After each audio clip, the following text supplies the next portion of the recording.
Ashtotra Shati Shimad A.C. Bhaktivedanta Swami Srila Prabhupada ki Evam Vishnupada Paramahamsa Pravijatacharya Ashtotra Shati Shimad Bhakti Siddhanta Saraswati Thakur Srila Prabhupada ki Anand Guri Vaishnava ki Samveda Bhakti Vrinda ki all glories to the Assembly Hare Krishna, all glories to the Assembly Hare Krishna, all glories to the Assembly Hare Krishna, all glories to Shri Guru and Gauranga, all glories to Srila Prabhupada.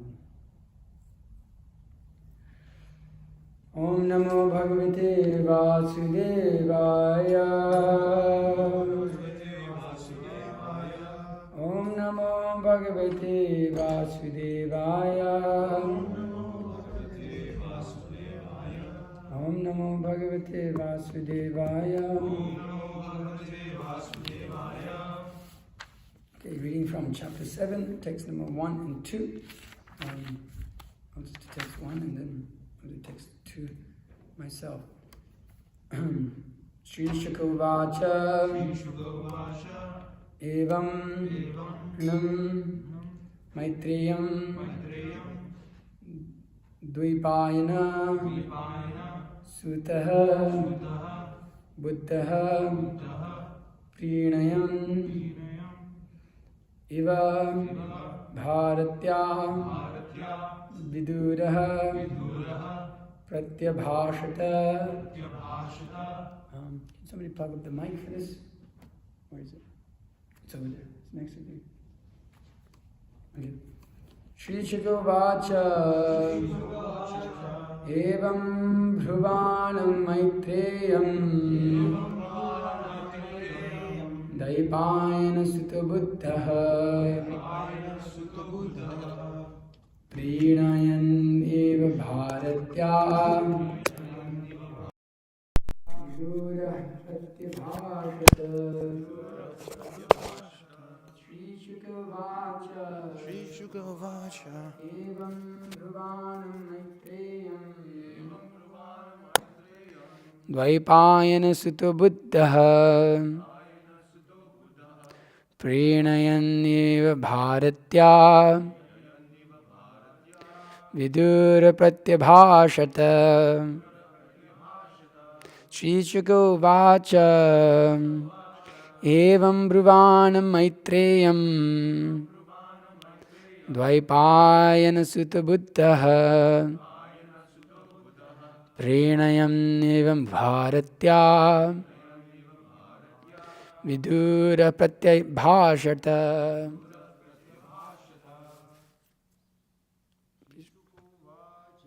Shri Shukavacha Evam Bhruvanam Maitreyam Dvaipayana Sutta Buddhaha Bharatya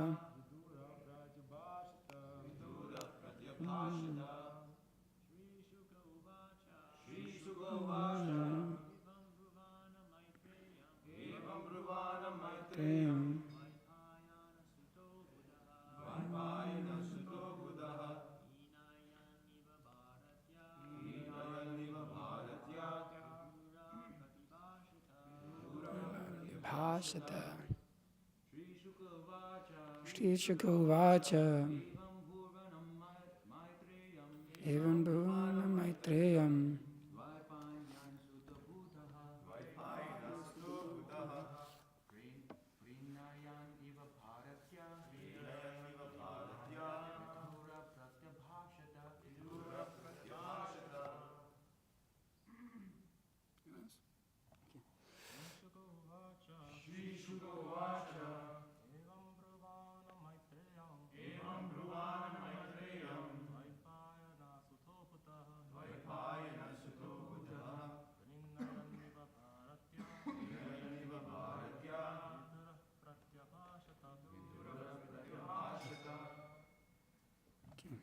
Shri Shukavacha. Shri Shukadeva Goswami said, Evam, thus, Bhruvanam, speaking, Maitreyam, unto the sage Maitreya, Dvaipayana, Sutaha, the son of Dvaipayana, Buddhaha, learned, Prinayam, in a pleasing manner. Iva, as it was. Bharatya, in a manner of request. Viduraha, Vidura, Pratyabhashata, expressed. Translation and going on to text 2, translation of report, Srila Prabhupada Ki Jai. Sri Shukadev Goswami said, O king, while Maitreya, the great sage, was thus speaking, Vidura, the learned son of Dvaipayana, Vyasa, expressed a request in a pleasing manner by asking this question. Text 2. Viduro vacha brahman katham bhagavatas chinmatrasya vikarinah Leelaya chapi yujjeran nirgunasya guna kriya. Translation. Sri Vidura said, O great Brahmana, since the Supreme Personality of Godhead is the complete spiritual whole and is unchangeable, how is he connected with the material modes of nature and their activities? If this is his pastime, how does the activities of the unchangeable take place and exhibit qualities out of the modes of nature? Purport. As described in the previous chapter, the difference between the Supersoul, the Supreme Lord, and the living entities is that the activities of the Lord is creating the cosmic manifestations are performed by the Lord through the agency of his multifarious energies. But this manifestation is bewildering to the living entities. The Lord is therefore the master of the energies, whereas the living entities are subjected to by them. By asking various questions about the transcendental activities, Vidura is clearing the misconceptions that when the Lord either descends on the earth in his incarnation or appears himself with all his potencies, he too is subjected to the influence of Maya, just like an ordinary living entity. This is generally the calculation of less intelligent philosophers who consider the position of the Lord and that of the living entity to be on the same level. Vidura is hearing the great sage Maitreya refute these arguments. The Lord is described in this verse as Chinmatra, or completely spiritual. The Supreme Personality of Godhead has unlimited potencies to create and manifest many wonderful things, but both temporary and permanent. Because this material world is the creation of his external energy, it thus appears to be temporary. It is manifested at certain intervals, maintained for some time, and again dissolved and conserved in his own energy. As described in the Bhagavad Gita, Bhutva Vidbha Praliyate, but the creation of its eternal potency, the spiritual world, is not a temporary manifestation like the material world, but is eternal and full of transcendental knowledge, opulence, energy, strength, beauties, and glories. Such manifestations of the Lord's potencies are eternal and are therefore called nirguna, or free from all tinges of the modes of material nature, even up to the modes of material goodness. The spiritual world is transcendental even to the material goodness and is thus unchangeable. Since the Supreme Lord of such eternal and unchangeable qualities is never subjected by anything like material influence, how can his activities and form be conceived to be under the influence of the illusory Maya, as is the case with the living entities? A juggler or musician displays many wonders with his acts and arts. He can become a cow by his magical tactics, and yet he is not the cow. But at the same time, the cow displayed by the musician is not different from him. Similarly, the material potency is not different from the Lord, because it is an emanation from him. But at the same time, the manifestation of potency is not the Supreme Lord. The Lord's transcendental knowledge and potency always remain the same. They do not change, even when displayed in the material world. As stated in the Bhagavad Gita, the Lord descends on the earth by its own internal potency, and therefore there is no question of him becoming materially contaminated. Sorry, I lost it here. Damn it. Where did I lose it? Change otherwise afflicted by the modes of material nature. The Lord is saguna by his own internal potency, but at the same time he is nirguna, since he is not in touch with the material energy. The restrictions of the prison house are applicable to prisoners who are condemned by the king's law, but the king is never affected by such implications, although he may visit the prison house out of his goodwill. In the Vishnu Purana, the 6 opulences of the Lord are stated to be non-different from him. The opulences of the transcendental knowledge, strength, opulence, potency, beauty, and renunciation are all identical with the personality of Godhead. When he personally displays such opulences in the material world, they have no connection with the modes of material nature. The very word chinmatatva is the guarantee that the Lord's activities are always transcendental, even when displayed in the material world. His activities are as good as the Supreme Personality Godhead himself. Otherwise, liberated devotees like Shukadeva Goswami would not have been attracted by them. Vidura inquired how the Lord's activities can be in the mode of material nature, as it's sometimes miscalculated by persons in the poor fund of knowledge. The inabilities of the material qualities is due to the difference between the material body and the spirit soul.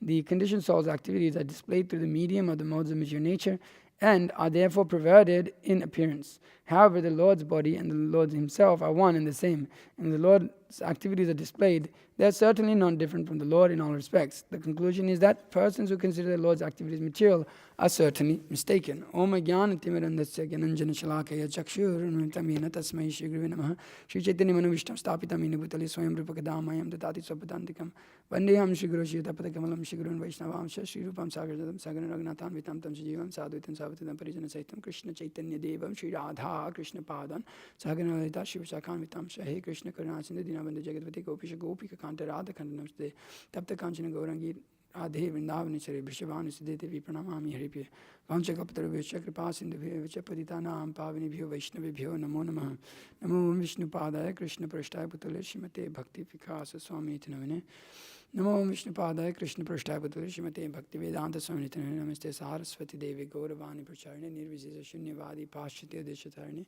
Jai Shri Krishna Chaitanya Prabhu Nityananda Shri Advaita Gadadhara Srivas Adi Gaura Bhaktivinda Hare Krishna Krishna Krishna Hare Hare Hare Rama Rama Rama Hare Hare Jnananandam Mayam Devam Nirmaspatikakriti Madharam Sarva Vidyanam Haigrimam Upasmahe Guru Vaishnava Bhagavan Tiniran Smaranam Vigna Vinashananaya Shahai Nija Vanchita Purana. So, this week, being the disappearances of some great acharyas, specifically Madhvacharya and Ramanujacharya, both disappearance back to back on the 6th and the 7th of February, Navami and the Dasami. This chapter is very appropriate because you can see the Vaishnavacharya's mood and mission and their strong determination to destroy the Mayavad philosophy or to completely refute it and give the proper meaning and understanding of the Vedas, of how its ultimate goal is to bring one to the position of being the servant of the Supreme Personality of Godhead, seeing oneself as servant and having that relationship with the Supreme Personality of Godhead as a servant. So this chapter I thought was very enlightening in how it is coming about at the same time as this weekend of such great acharyas as Madhvacharya, Ramanujacharya, who both strongly refuted Mayavad, specifically Madhvacharya. We come in that particular line. So it's very inspiring that here Vidura is asking this question. Very important question in the lives of the Vaishnavas to understand the activities and the performance and the energies of the Supreme Personality of Godhead, the Supreme Personality of Godhead himself, in a proper manner, so that we are not confused or bewildered by the Mayavad philosophy at any point in our lives. Although that is a tendency we have in ourselves, since we decided to be averse to the idea of being servant of Krishna, or the mere fact of being a servant of Krishna, we ourselves are contaminated with that philosophy to some extent, Ishwaraham Aham Bhogi, the idea that we are the enjoyers of this world. So the question asked by Vidura here is a very important one within the Vaishnava life, or within the material world for any living entity. It is the topmost question. How to understand the Supreme Personality of Godhead? What is it? How is it that he's completely spiritual whole, although how is he connected with the material modes of nature? Is he influenced? So one must understand, because janma karma chami divam evam yoveti tattvataha tyaktva deham punarjanma naiti mameti suarjuna. That unless one understands the transcendental janma and karma of the Supreme Personality of Godhead, the activities and the pastimes and the birth of the Supreme Personality of Godhead, his transcendental birth, you could say, in this world, or that which is not of this world also, it is not possible for him to come to the platform of spiritual life or understanding the nature of spiritual life or practicing Krishna consciousness seriously. So that is the question that is being taken here. How to understand the connection of the Supreme Personality Godhead with this material world? Because often it is bewildering. How is it that the Supreme Personality Godhead are all knowledgeable, but there is this Maya illusion? How is that connected to it? Often within different religions, that is looked at as a separate thing. You got God and you got the devil. You separate the two. They're not the same. The devil doesn't come from God. Devil is a separate thing. Where did devil come from? Well, actually they say that they were working together at some point, and the devil, something like that is there. So, but the idea that the devil's energy can compete against God's energy, or that devil can compete against God, it's a separatist idea. It's actually not a complete philosophy. It's a neophyte understanding. Because it is hard to understand how you could say, we may look at Maya as the evil, that which conditions us and that which makes us averse to the performance of devotional service. But we understand that even this Maya, Daivi, what is it, how does it start? Daivi Esha Gunamayi, Mama Maya Duratyaya, that this is my divine energy. It is in connection with me. Actually, all of the potencies of the Supreme Personality Godhead, they are transcendental. They are coming from Him and they are non-different from Him. So even this material energy, this illusory potency of the Supreme Personality Godhead is in one sense, or actually is non-different from Him, as made point by even Srila Prabhupada in this purport here. Specifically, that hang on, I thought I noted that down. Okay. However, the Lord and the Lord's body are the same. Okay, he mentions that particularly here. Similarly, the material potency is not different from the Lord because it is an emanation from Him. But at the same time, the manifestation of the potency is not the Supreme Lord. So, this material potency is also not different from the Lord. And so, Vishwanath Chakravarti Thakur and Jiva Goswami, they give a proper understanding of that, because it's a question that comes up, that why the external energy acts in this way may be considered as follows.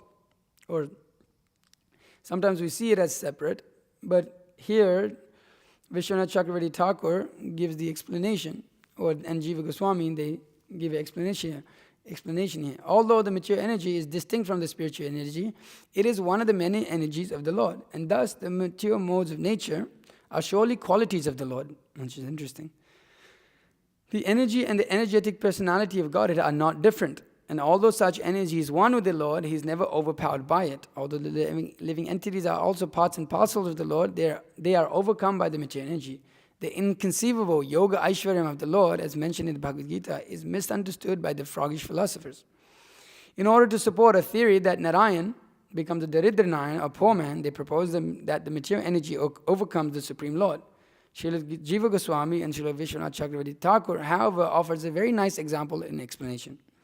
They say that although the sun is all light, the clouds, darkness and snowfall are all part and partial of the sun. Without the sun, there is no possibility of the skies being overcast with the clouds or darkness, nor can there be snowfall on the earth.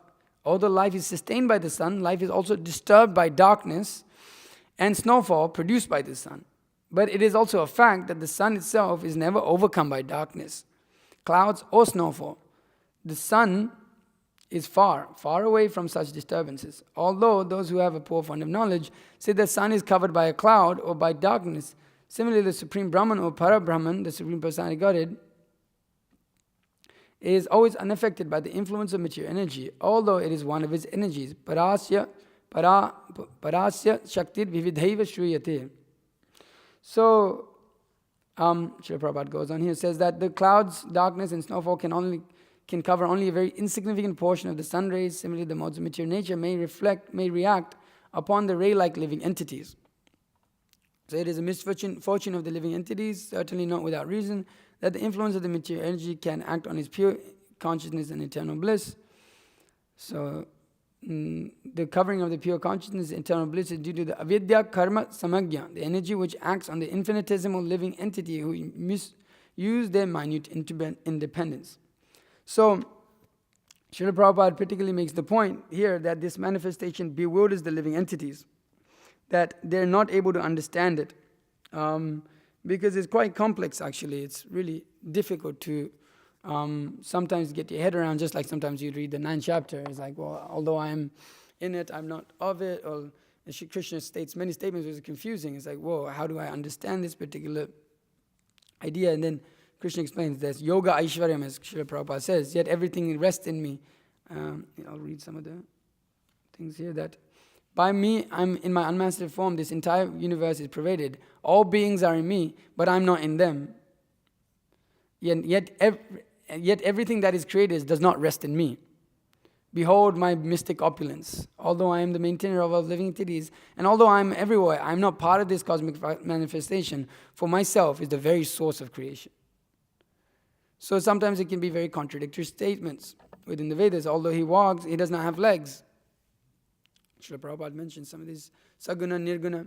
This is a word that's often used within the Vedanta tradition to define the Brahman, Sagun Brahman, Nirgun Brahman.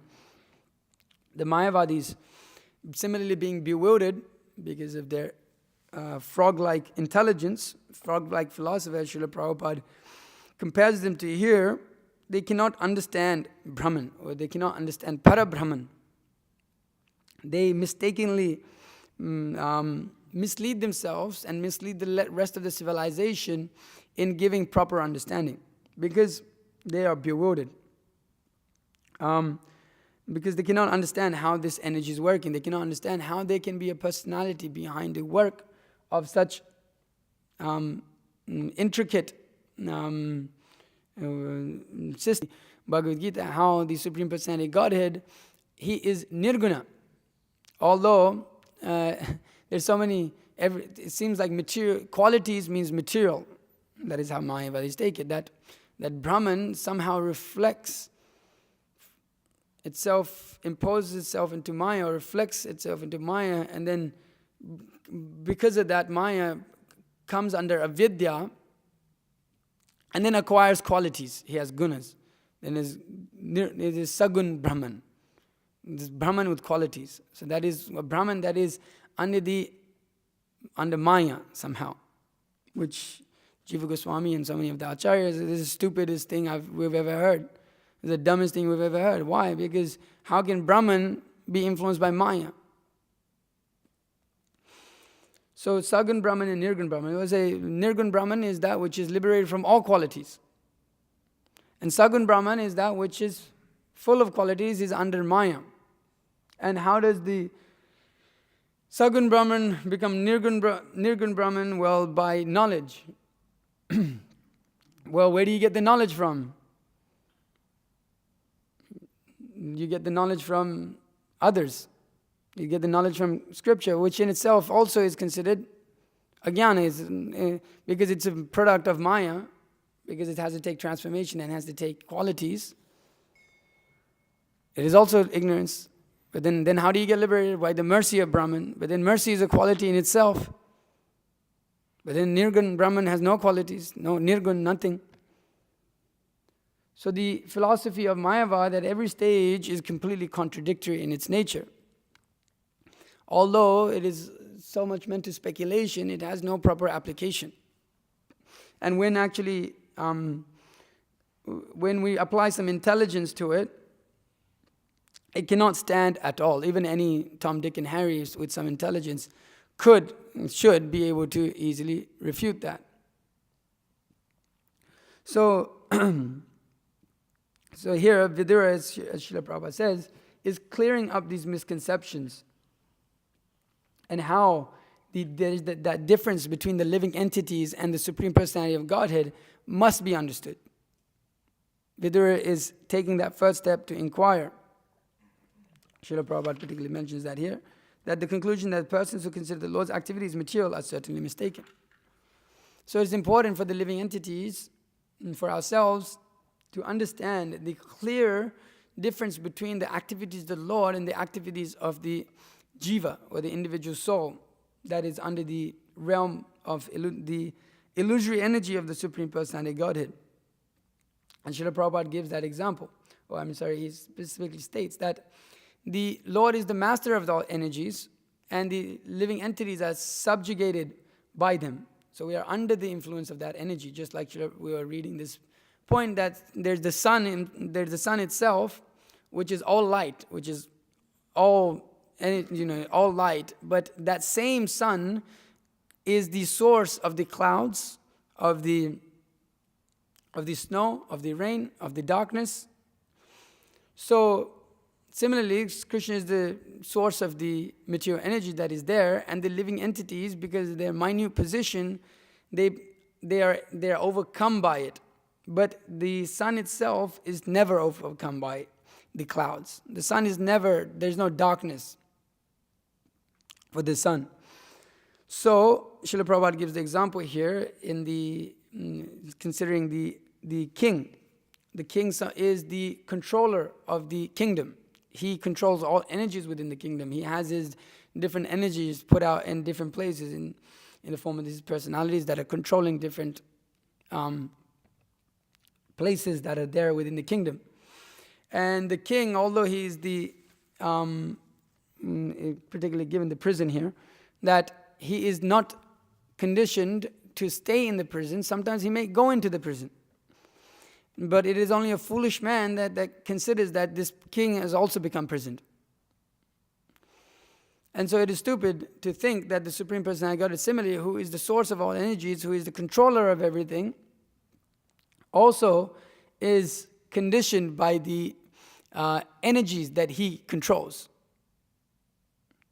So it is quite a foolish idea. And then to say that, okay, now the Supreme Brahman descends to this universe and takes upon a material body and qualities, but somehow that same Brahman, you'd create a distinction that Brahman can give knowledge and I cannot.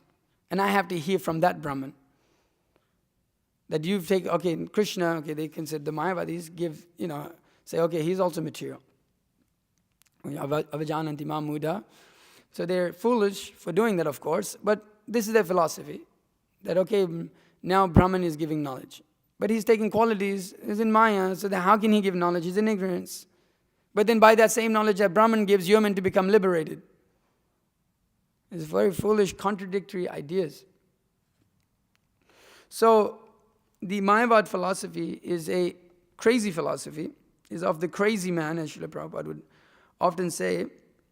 And so, one must understand the position of the jiva properly in this way, that to understanding through the explanation of the acharyas in their refutation of this Mayavad philosophy, that the Supreme Personality of Godhead is transcendental to the modes of material nature.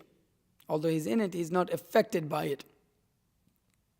He is the source of it, but he himself has nothing to do with it in the sense that he's never controlled by it or never overcome by it. He does not function within the modes of material nature. But because of our conception and because of our froggish philosophy, Srila Prabhupada uses the word froggish philosopher, because the frog cannot estimate the ocean beyond his own well. He's puffed up. Cannot be. So similarly, that the living entity becomes puffed up by his own conception of life or his own whatever limitations he has, and he gives those same limitations that we have to the Supreme Personality of Godhead. No, he cannot be more than that. I am like that, so the Supreme Personality of Godhead also must be like that. I'm influenced, I'm attached. If I take upon any possessions, I become attached. So the Supreme Personality of Godhead must be like that. So in order for someone to be supreme, they must not have any personality. Because if you have personality, then there's attachment to this world. But the Supreme Brahman must not be attached, completely free, nirgun. So then he cannot have personality. Therefore, this Aishwaram, Yoga Aishwaram is very important. I listened, Prahladananda Maharaj made this point. I heard that lecture some time ago. But is hard to conceive for the Mayavadis, how the Supreme Personality God is full of qualities, but He's not attached to this world at all. How can that be? Impossible to conceive. Yoga Aishwaryam. So, this potency of the Lord is quite bewildering to the living entities. But it is hard to understand, but one can understand only when one has the proper attitude and submissive mood in actually approaching, as Vidura is doing with Maitreya here. That how is this so? How is it to be understood? So Srila Prabhupada explains that, and it's quite an amazing way that he explains that here. That the Supreme Personality Godhead, as I already said, the king in the prison is there, and the Supreme Personality Godhead is saguna by His own internal potency. It's very amazing because these words are particularly used to separate Sagun Brahman, Nirgun Brahman, but he says, well, the Supreme Personality is Sagun Brahman. He is full of qualities, but those qualities are not influenced by the modes of material nature like we are. All of our qualities that we have in this world are influenced by the material energy. And those who are conditioned to this world, they are working through the modes of passion, goodness, and ignorance. So that saguna of this material world is conditioned. But that the Supreme Personality Godhead, He is saguna by His own internal personality, but at the same time He is nirguna. He has no material qualities at all. He's not influenced at all. Why? Srila Prabhupada says that the inner varieties of material qualities is due to the difference between the material body and the spirit soul. That because they're the living entity in his conditional state, there's a difference. That there's the soul and there's the body. So these bring about the material qualities. But for the Supreme Personality Godhead, Prabhupada says, however, the Lord's body and the Lord Himself are one and the same. And when the Lord's activities are displayed, they are certainly non-different from the Lord in all respects. They are completely spiritual. They're completely nirguna, in that sense, not any material quality at all, because there is no influence of material energy at all. He's above it all.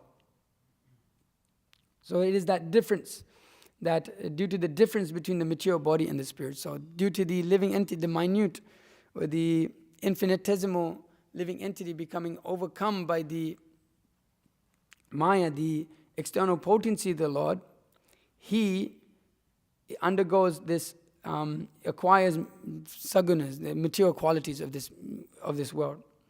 But he can become nirguna, he can become free of these modes of material nature, free of material qualities, by starting to associate himself with the Supreme Personality Godhead and the pastimes and the knowledge that is given within the scriptures. This is the conclusion that Maitreya gives a little bit later. That actually, in order to understand this, or to overcome the qualities of this material world, overcome the three modes of material nature, one has to constantly hear and speak about the Supreme Personality Godhead and be absorbed in those descriptions and activities of the Lord.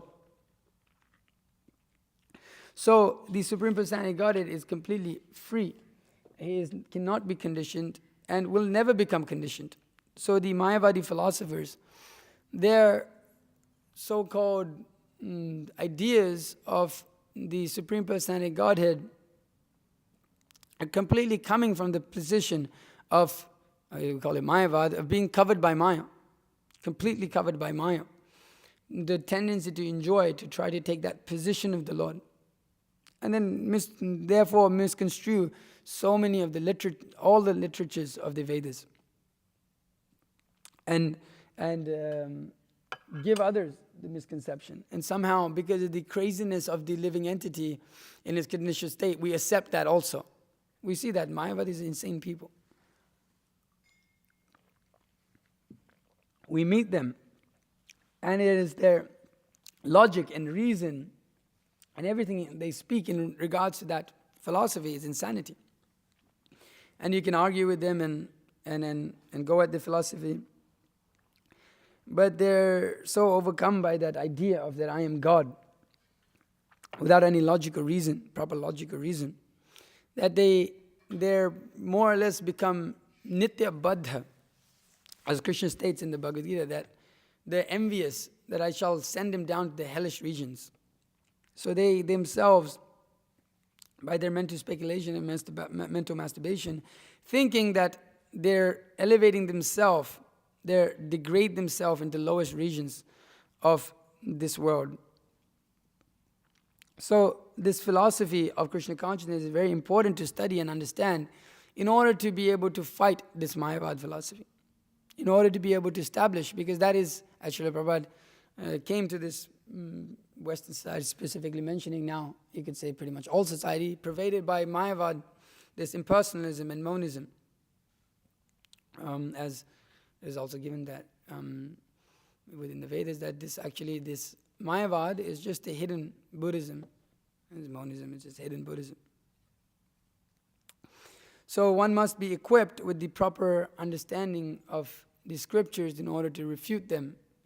Like I said, it may not even require so much scriptural understanding. It just requires some basic logic and reason, as we see with Jiva Goswami, Madhvacharya, Ramanujacharya. A lot of refutation was just done on the basis of just logic and reason. Like none of this makes any sense, what you're saying. But somehow or other, they continue to have influence in society. So therefore, the devotees of the Lord make it a point in their lives to go and destroy this Mayavad philosophy, as we see with all of our acharyas, that they specifically target that. The destruction or the fight against the philosophy of Mayavad and establishment of the proper understanding of the Supreme Personality of Godhead and how His energies are working. How the six opulences of the Lord are non-different from Him, how the Lord He Himself is transcendental. All of these proper understandings have to be given, and they are mostly done with the establishment of the Gaudiya Mat by Bhaktisiddhanta Saraswati Thakur and by Srila Prabhupada, with vision given by Bhakti Vinod Thakur to do that widely in this world, which was not being done due to the problems within the Gaudiya Vaishnava tradition. And then later, also within the Sri Vaishnava tradition, it seemed that that mood and mission to preach, and that was lost, as Srila Prabhupada said, that why did they lose this? That Ramanujacharya did all this. He went and spread this knowledge all around India, and even up to all the way up north into Nepal and places like that. But they're not preaching. That is my only criticism of them. Srila Prabhupada would say like that. So people like Ramakrishna, Vivekananda, all of this was the major influence. As if you hear Bhakti Vikas Maharaj's lectures, he often states that the impact of Srila Prabhupada's books cannot be underestimated within India. Because before, he says that when I came to India, basically every impersonalism, it was all Mayavad. All Mayavad, there's no question. Like it was hard to actually establish that. But he specifically says that because he's been in India for the last 30 years, 40 years, he specifically says that he's seen a clear difference in the acceptance of the personality of Godhead. And now not the Nirgun Brahman and Sagun Brahman and impersonalism and all of this crazy stuff. So the Vaishnavacharyas' real, their purpose in coming to this world, just as Paritaranaya Sadhunam Vinashaya Cha Duskritam Dharma Sanstapanarthaya Sambhavami Yuge Yuge, they descend in the being empowered by the Supreme Personality of Godhead to reestablish proper religious principles within the lives of a misdirected civilization, you could say. So such philosophies are being propagated, but the Vaishnava philosophers being pained by such philosophies, they come to give the proper understanding by which the living entities are actually able to get free from the modes of material nature, not consider their conditioning to be free. So the philosophy of the Krishna consciousness movement specifically refutes Mayavad. Every page of Srila Prabhupada's books, if you study properly, refutes Mayavad. Why? Because Krishna, like Srila Prabhupada says, every word, every page in these books, there's Krishna is mentioned. Emphasize the principle of the personality of Godhead. Personality. Krishna means who is all attractive. He has qualities. He has attributes. They're non-different from him. So every page of Srila Prabhupada's books are a refutation of the Mayavad philosophy, are a direct attack against the Mayavad philosophy, establishing the Supreme Personality of Godhead as the summum bonum, as the topmost, and the living entity's position. And as Srila Prabhupada says, I read it again, the conclusion is that all person who considers the Lord's activity material is certainly mistaken. So teaching the understanding of the transcendental personality of Godhead, that Janma Karma Chamya Divyam, this Divyam, without that understanding, there's no question of the living entity becoming elevated to any point at all. So, it is important for us to study Srila Prabhupada's books in this lens of understanding the Lord's activities that not being material. Because sometimes it's hard to understand, and especially in the beginning. Later we may accept out of Shraddha, out of faith also, that is we may understand through philosophy, and then that Shraddha, that faith, may be strengthened in order to accept that point. But one should bring others to that point, one should understand that point. And by doing so, one can actually establish himself in proper loving devotional service to Krishna. Otherwise, one cannot advance at all to any point of spiritual life. It is all doomed if one doesn't have these understandings of the Supreme Personality of Godhead. Just wanted to read this piece here. So he gives the solution here that simply by chanting and hearing of the transcendental name, form, etc. of the Personality of Godhead, Sri Krishna, one can achieve the cessation of the unlimited miserable conditions. Therefore, what to speak of those who have attained attraction for serving the flavor of the dust of the Lord's lotus feet? And Srila Prabhupada comments in that section that even the two different methods for controlling the material senses are recommended. One of them is process jnana and the path of philosophical understanding. I believe later in this purport, Srila Prabhupada says, in one place Srila Prabhupada says, even the Mayavadis, by hearing from the proper source, they can become also free of their misconceptions and come to the platform of Krishna consciousness. And then Vidura replies that, O powerful sage, my Lord, all my doubts about the Supreme Personality of Godhead and the living entities have now been removed by your convincing words. My mind is now perfectly entering into them. So we are able to enter into the pastimes of the Lord, into understanding the qualities of the Lord, understanding the opulence of the Lord, the strength of the Lord, all of these opulences and how they are non-different from Him, by constantly hearing about them from the devotees of the Lord. So that is done primarily through reading of the Srimad Bhagavatam, conversing with pure devotees of the Lord, with devotees of the Lord about the pastimes of the Lord. And so by doing so, one can actually come to the platform of real spiritual life, not this fake nonsense, mental speculation, mental masturbation philosophy of Mayavad. So I'll end my class there. Pretty short, ended 4 minutes early. If there's any questions or comments, please feel free to ask. Is there anything at all? Yes, bro.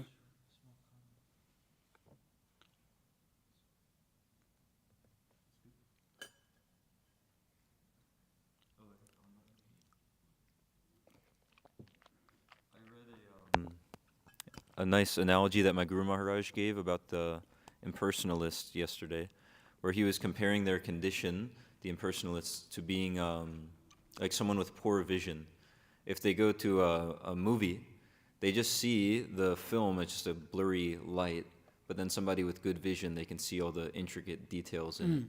So just like that verse that explains Brahmeti, Paramatmeti, Bhagavaniti, Shabdyate, there's like a gradation. Yeah. So the impersonalists are just not able to see past that first realization. Yeah, that's a good point. Anything you want to say?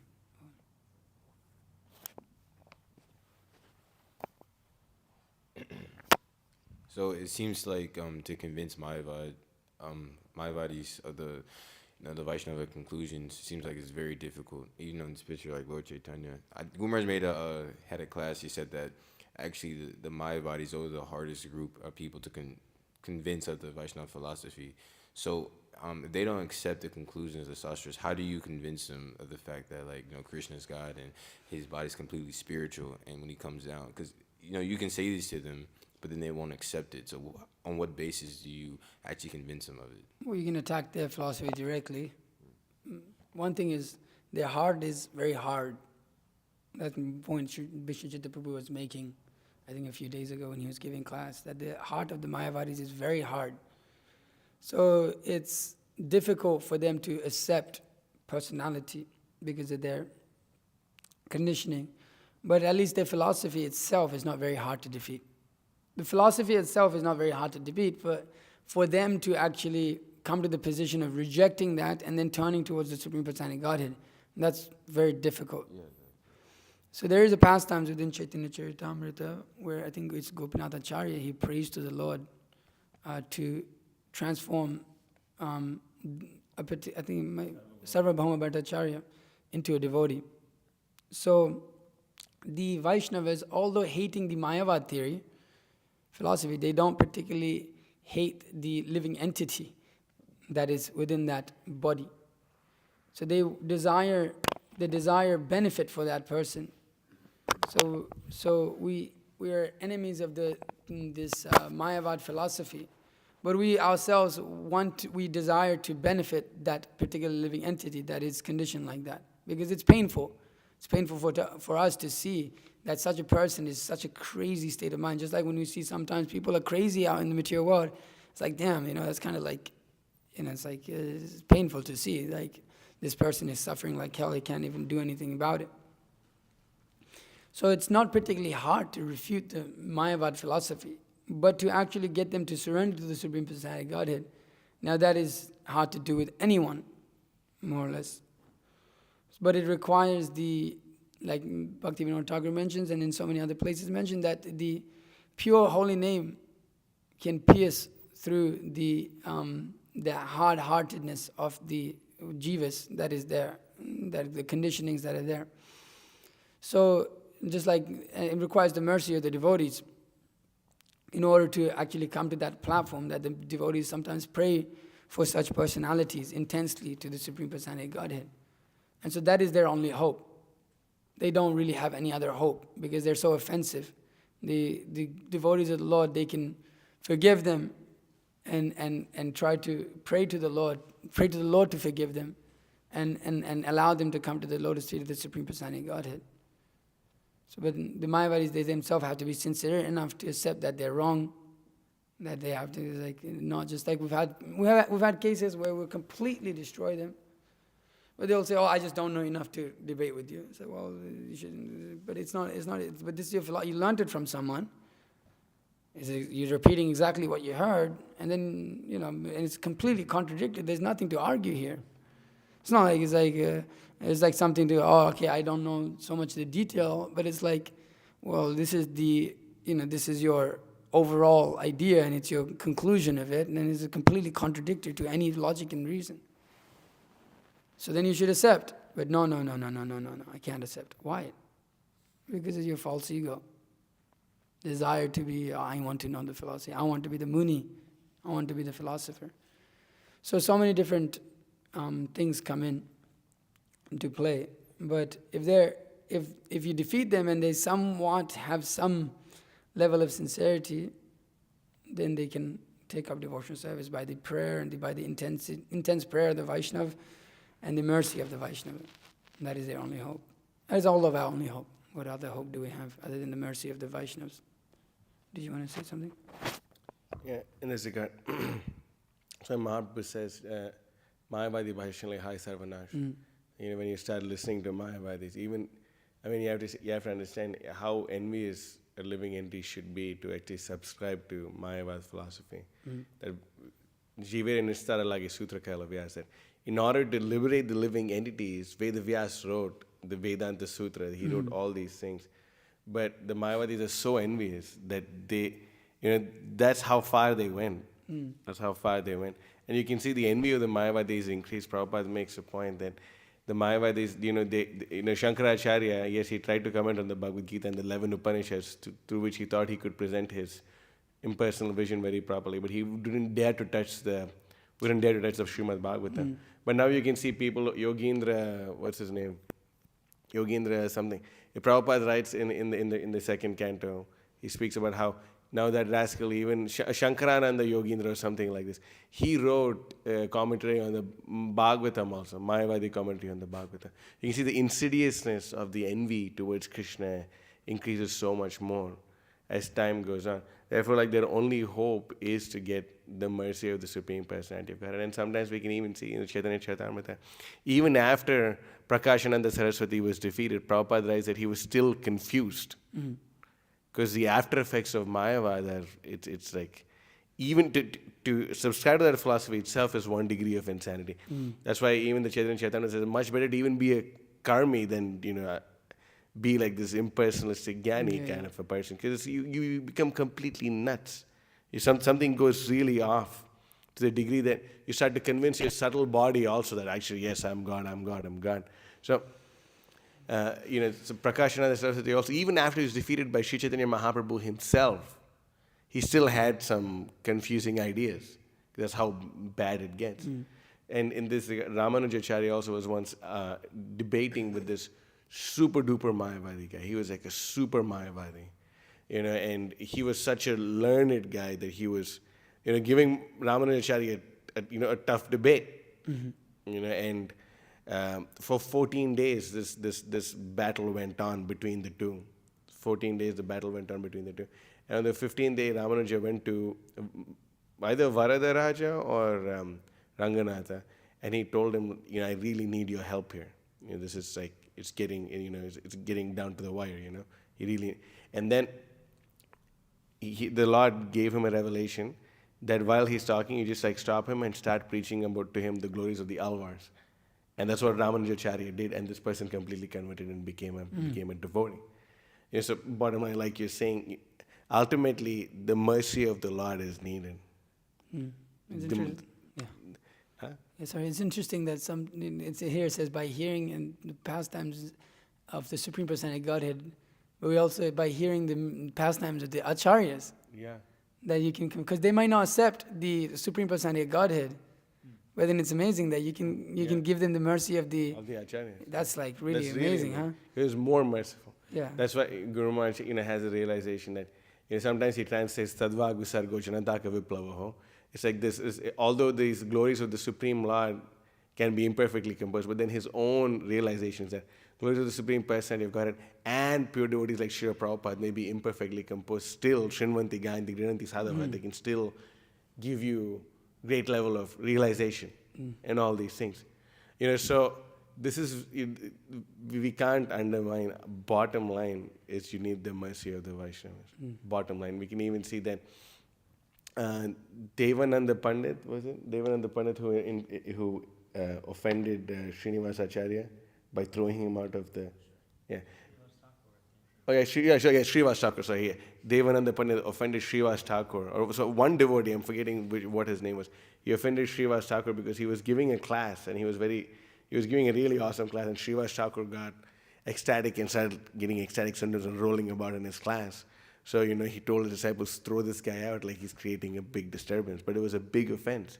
And because of that, he wasn't getting the mercy of Lord Chaitanya. And Lord Chaitanya even told him, I'm not giving you your mercy because you offended this Srivas Thakur. But then during another kirtan when it was going on, then he saw that one devotee of the Supreme Lord, he was dancing, and he fainted in ecstasy. So he took him in and he served him and took care of him. And by doing so, his offense to Srivas Thakur was also gone, and all his inclinations were also gone. So that's why the devotees of the Lord are more merciful than the Lord, because they know the inner purpose of the Lord. That's why Prabhupada, even Krishna says in the Bhagavad Gita, idam tetna tapaskaya. If a person is not austere, if a person is not qualified, then don't preach my message to them. Krishna himself is saying in the Bhagavad Gita, Prabhupada writes in that purport that the devotee knows the inner purpose of the Lord, therefore he takes all risks to go and preach to those who are even not renounced, who are even not like this. And that's like Lord Chaitanya's special mercy. And Lord Chaitanya's special mercy is that he gives you Gaura Bhaktas, his devotees who are, Brahmanda Tari Tari Shakti, that they can deliver the whole universe. Sri Guru Karuna Sindhu is an ocean of mercy that, what are the chances? What are the chances? We can see so many of Prabhupada, if you read the Prabhupada Leela Amrita, so many of the disciples, they were speculating with Siddhartha and this and that and all these crazy, completely wacko ideas. And we can see even in is to be functioning high on a low level, low on a high, all these crazy ideas. Mayavad is bad, but Mayavad on LSD is worse. It's so bad. It's ridiculous. That's what all the Mayavad is nowadays. It's all Mayavad and LSD. It's not Trust me, we go to BMSC. We know all these people. Anybody you meet nowadays, none of them are any philosophy. It's just all Mayavad. It doesn't make any sense. How much more sense does it not make now? The drugs have gotten stronger. One Prabhupada disciple was telling me that the pot that they used to smoke compared to the pot that's being smoked these days is way stronger. They told me that. That's what they told me. I don't know. That's what he told me. How do you know?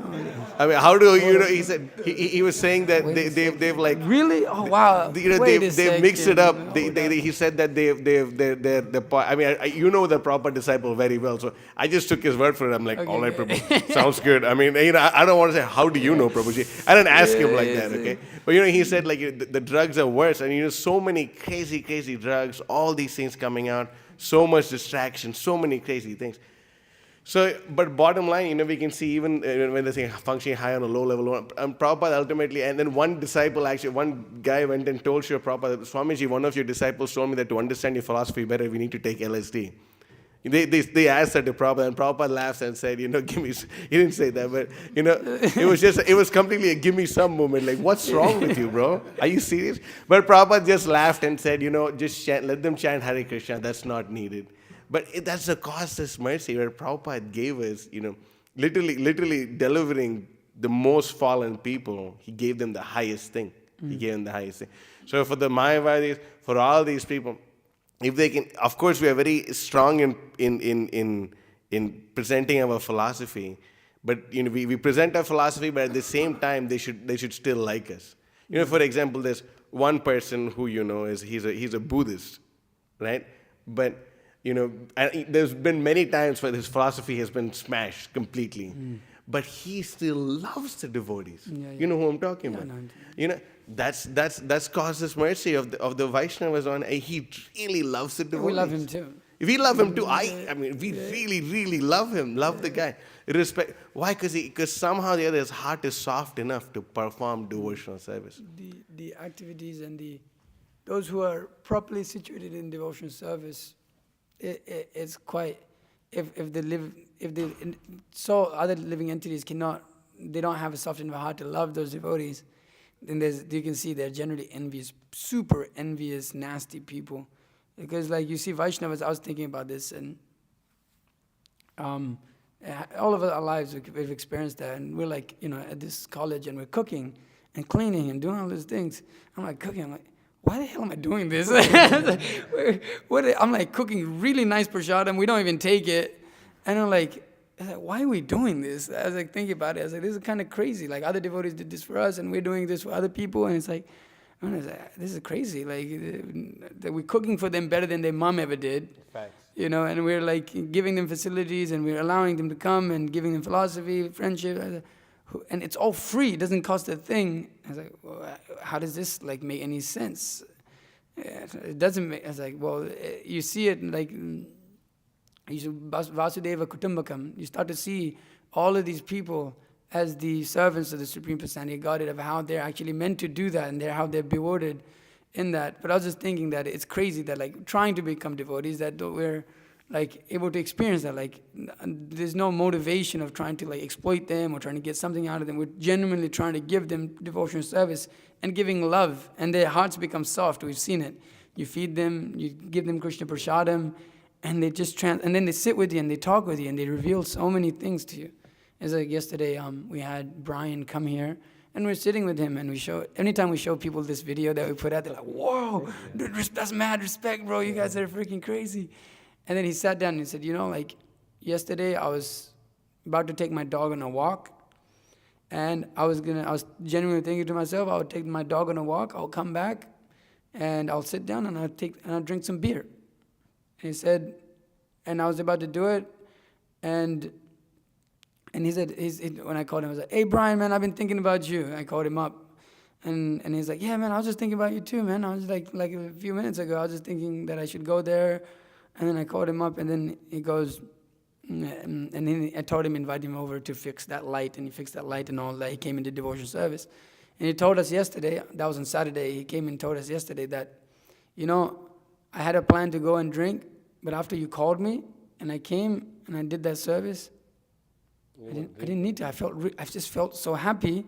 I ate the prasadam. Dude, yeah. I sat down and just didn't drink. I didn't have any desire to drink. I didn't have it. I was like, wow, that's pretty amazing, huh? Yeah. Just like, what did it require? It required somebody just call him up and like, hey man, how you doing? What's going on? Come and do some service. And he just came and was like, yeah, I'll come. And he fixed the light and he went back and he's super happy. And he's like, and then he said, the class yesterday, everything just hit on point for him. And he said, man, can I come to a morning program? I want to come at 4:30 in the morning. Dude. And he's like, and then he's like, I want to keep up with the schedule. I was like, because in that video we show people, we send them your schedule, like how the devotees do. And he's like, I want to do that. I would love it if you kept up with me. And it's like, I want to come on a hike and chant. And it's like, it's pretty amazing, It's like, and he's going from, he was telling us that he was, on crack in an abandoned building 5 years ago. Oh my God, yeah, he looks like that. Yeah, but, huh? I don't know, but he has changed and now coming to that position. And then we're seeing that over there. And I was thinking in your class, you were giving that class and you were saying that, the pure devotees don't allow the Supreme Personality of Godhead to serve him. But I was thinking in my head, I was like, it's amazing that the pure devotee engages even the conditioned souls in his services, like the spiritual master. He can get, like, what do we have qualification? The Supreme Personality of Godhead wants the service of the pure devotee, and he basically struggles to get it. But the conditioned souls, they get it without any endeavor. They get it causeless. It's like, whoa, it's like, this is quite like wild thing, the level of mercy that the pure devotee has upon us. And how that influences us. The pure devotee's presence influences us to try to act in the same way, act with the same attitude and desire. And the transformation of a heart by their behavior is, you just cannot calculate it. And you can understand that verse like that you can't understand the movements of a Vaishnava because how much it permeates and how far it goes. You just can't see it, just like you can't see how far the holy name goes sometimes. You're chanting on the street, and then 2 days later, somebody's coming and saying, bro, I heard that thing that completely changed my day, completely changed my life. I got that book from someone else. They handed me a book. The devotee didn't even distribute the book to me, but it changed my life. So how can you understand the movements of a Vaishnava? You cannot. How they changed even the Mayavadi's lives, the materialist lives, impersonalist lives, the Buddhist lives. It's impossible to understand. Just like we're out and we're doing this Harinam and we get back at 11:40 and like we say, they just keep coming to us. The students, they're attracted and they keep coming to us and they're like, you guys, what do you guys do? Who are you guys? And then we had prasadam in the you want some prasadam? Said, yeah. And they eat it up. And then in my experience in Australia has been that although they completely don't remember their whole night, they remember the holy name. That's a fact. They remember the holy name and they remember the devotees. And they say, yo, come on, do it. It's like, bro, we're tired, please. It's like 12 o'clock in the afternoon. It's like, please, like, leave. Yeah, it's like, so it's like, we'll be just... at night, okay. So at night we'll do the Harinam, and then in the afternoon we'll just be walking around, up and down, just like walking in Avdodi and Kurta. And then they'll be like, they'll come out the balconies, and they'll recognize you from all the way out there. It's like, oh, you're the guys. And then we play the kirtan over the speaker, and then they'll all come down and start dancing with you. It's wild. But they remember that holy name. They remember the devotees. It pierces through that material energy. But we have to be exemplary in our behavior, in our actions, in who we are. It's funny, like when you go, happen in Australia, happens here too. They say, here's a beer or here's a cigarette, and you're like, no. They're like, oh, come on, please take it. It's like they want to offer you something actually. It's amazing. They want to, you can look at it as like, no, how dare this guy? But you can also look at it as these people see it and they're like, I want to give something to these guys. I want to give something. I want to donate something to the Vaishnavas. I want to give something. So sometimes in the street, sometimes they'll give you something. I've taken LSD, not taken the LSD. Whoa. What up? Initiation, But they brother. like taking LSD as a donation and then throwing it away. But that mood and attitude, you can accept. We can accept that. It's like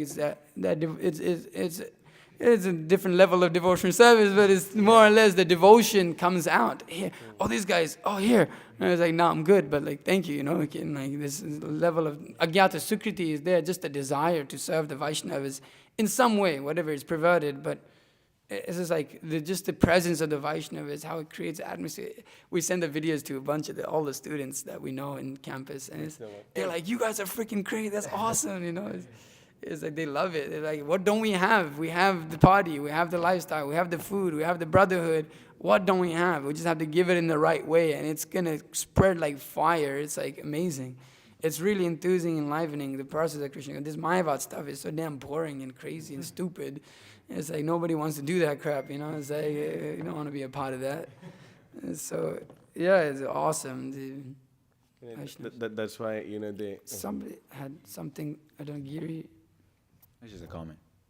So like, you were speaking on like how people like to put limits on God, like Krishna, because like, you know, they have their own limitations and like they correlate with that. So this is like, I was thinking about this verse in the 3rd canto, and it has to do with like the froggish jugglers. Okay. O Lord, there is no limit to your wonderful activities. Anyone who desires to know the limit of your activities is certainly nonsensical. Everyone in this world is conditioned by the powerful mystic potencies. Nice. Please bestow your causeless mercy upon these conditioned souls. Wow. I was like, wow, that was like really amazing. It's pretty ecstatic. Are you there on the 3rd canto now? A 4th canto. Okay, like that. It's 3:13:45. Nice. It's like the sages offering prayers to Lord Varaha. This is my favorite. 3rd canto and 4th canto is like really freaking awesome. And 11th canto. That's why the Vaishnavas show the power of being a servant, whereas the Mayavadis want to enjoy the power of being the enjoyer. And that's their fallacy. The Acharya show, I mean, you can just see, I mean, how humble Prabhupada is. Bro, he was cleaning up after like all these hippies, cooking for them, cleaning up after them, preaching to them, writing. Just complete servant. They were all in a line. When the devotees used to live with Srila Prabhupada, they would all stand in the line to go to the bathroom. No one even had this sense of thinking like, oh my God. I mean, he's an old man. Come on, old man. I mean, at least that. And then to make it worse, one Prabhupada disciple admits that he cut Srila Prabhupada in front of the line to go to the bathroom. I mean, you know, that's crazy. That's really crazy. That's pretty messed up, right? But I gotta go. I mean, sorry, Swamiji. I gotta really go. Sorry, Swamiji. You know, like, I mean, you know, but Prabhupada is like, it is what it is. I mean, how deeply rooted was he in the conception of being a servant? That no, that's not him. I'm not. Anyway, yeah. Yeah. Oh, okay. You know, I mean, how deeply rooted was Srila Prabhupada in the conception of being a servant that he was, I mean, down to do whatever it took, literally, you know, to serve. To serve Lord Chaitanya, to serve his spiritual master. I mean, servant. I mean, he exemplified what it meant to be a servant. Yeah. And the Mayavadis have no clue. I mean, like, you're missing out on so much, you know. Just as if serving the Vaishnavas is like the biggest benediction, you know. Well, you can cultivate that mood. You know, it's like you have that experience. Like sometimes we calculate in how many hours of service and this and that we're doing. But when you have the proper mood, like, and sometimes we go, I'm doing this many hours, how come you're not doing that much? I'm doing this much, you're not doing that much. I'm doing this much, you're not doing that much. And then actually you create problems within devotional society like that. But I've seen that devotees, when they're self-inspired and consider service not to be your hours, but that's a natural thing, that's what I do. And you actually experience, like really, start to experience deep satisfaction within that service when you're not looking at it as a time thing. This is my time. You know, you have to have that in order to regulate yourself, of course, in that mood. But when you're performing the activity, it's like, oh, when's it going to be done? When's it going to be done? When's it going to be done? No, it's like you're like genuinely like, and then you're not worried about how much somebody else is doing. It's like, I'm doing my bit. I'm doing my service to Krishna, and that's like, to the best extent I can. And then everything can harmonize. Everything becomes harmonized within devotional society when everybody has that mood of service and towards Krishna without any other motive, like, oh, now I want, I want to just finish this and go and do this. It's like, okay, let's like properly serve together. And I've seen that with devotees like Ali Krishna Prabhu, I'm able to work together well because of that. Like there's a level of understanding. We're both working hard for Krishna. It's not like, oh, you do that much, I'm just going to chill. Like, I'm just going to give you the service and chill. It's like it's visible in the Vaishnavas around us that everybody's working hard and we can appreciate their services and that they're working hard. They're not just lazing out. They're not just like...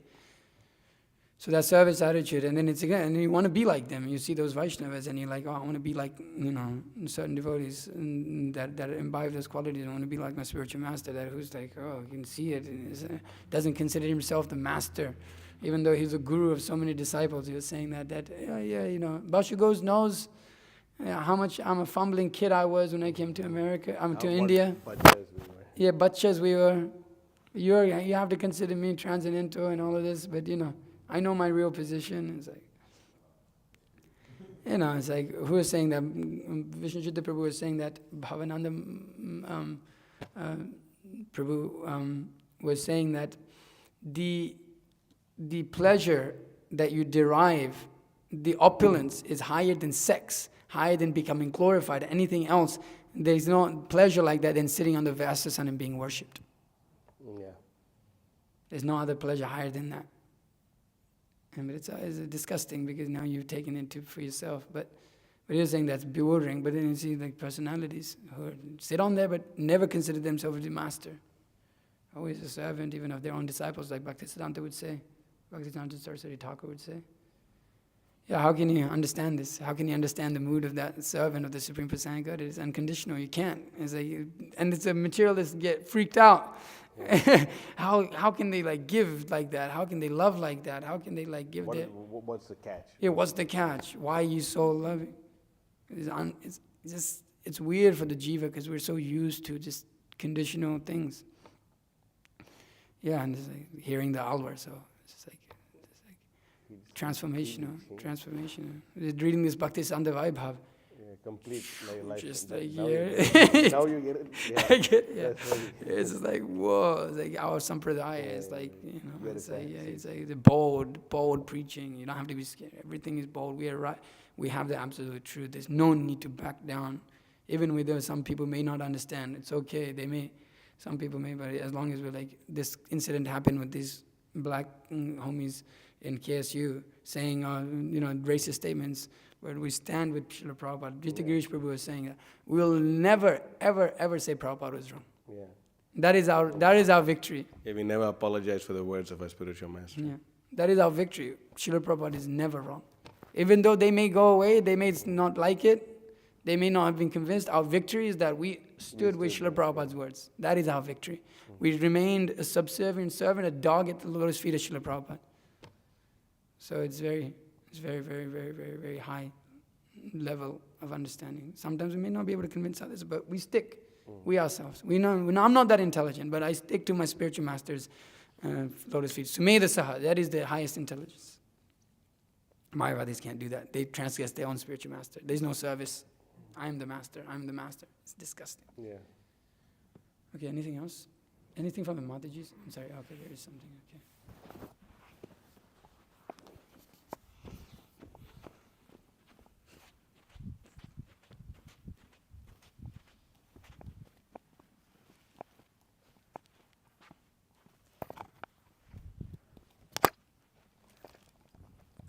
So you had elaborated on it a few times about the aspect of how the Mayavadis, even when they're defeated, they refuse to accept that they're wrong. And I see that in a tendency in myself in general, is just finding difficulty accepting when I'm wrong, even if others are saying it. It's hard for me to see it in myself. So if you could just elaborate more on that and that process of not becoming discouraged when you are having that difficulty of trying to recognize that fault within yourself. It requires sincerity. Requires us to consider ourselves not the proprietor or like I have the ability to understand everything.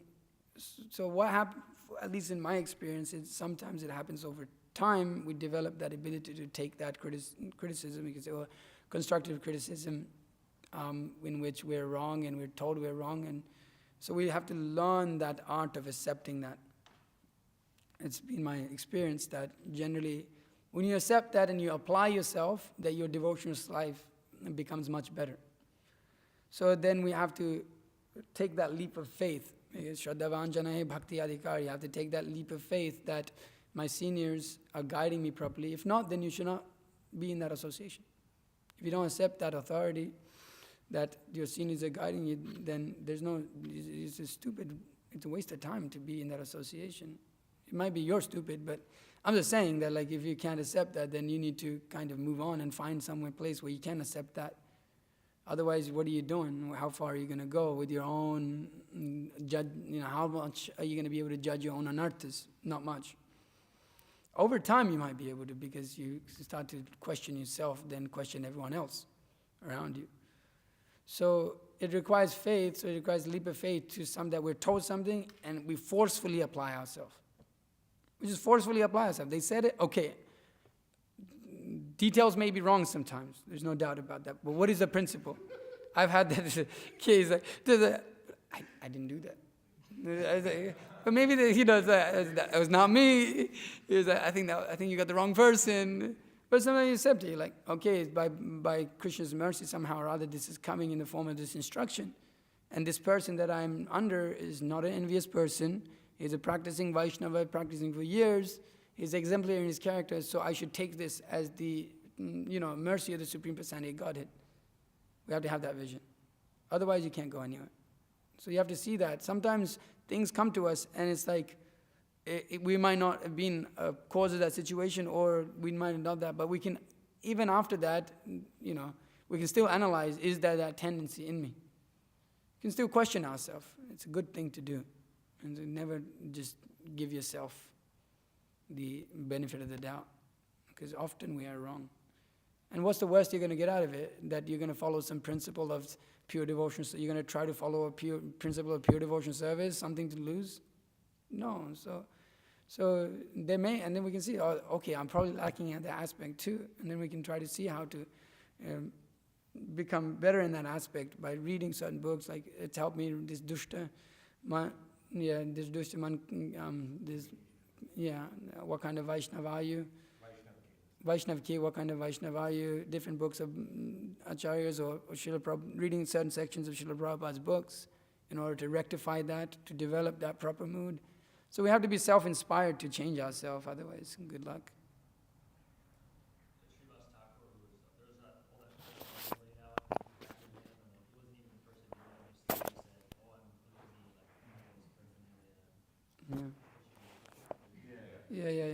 Yeah, they placed all that paraphernalia outside his house because they're envious. But then he still took it to some extent. But the Krishna knows, he didn't do that. So we don't have to worry too much about our image and what everybody thinks about us. So, okay, I better end. Okay, Srila Prabhupada ki jai, Srimad Bhagavatam ki jai.